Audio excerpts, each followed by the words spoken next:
I really clearly remember our first conversations, albeit I don't actually remember now how long ago they were. So how long have you been involved with ExP? My gosh, so it was back in 2020 when we had our first conversation.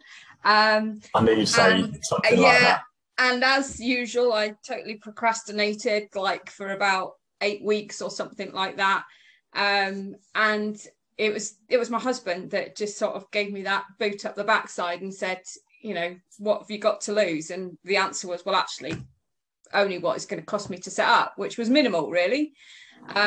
So he said, you know, if it doesn't work for you, then as I worked out sort of like my setup costs, really, we're only going to be about £1,000.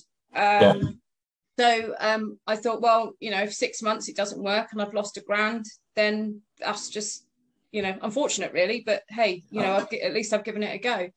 So I actually signed up in the January 2021.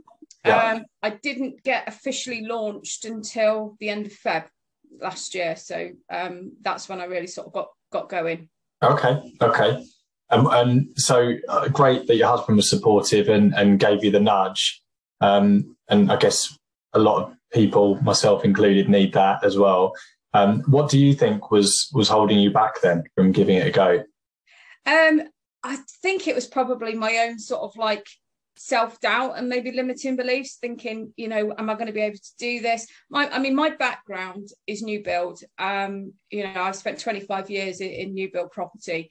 So coming in and doing something, I suppose, along the similar lines of selling property, but on the second-hand market and for myself. So it was kind of like, I'm an in, you know, is this going to work?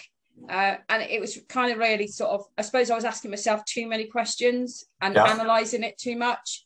And then, like I say, you know, it's my husband that actually, I sit down, he's my voice of reason, and then he sort of went through it, and that's, so then obviously, rest is history, I suppose.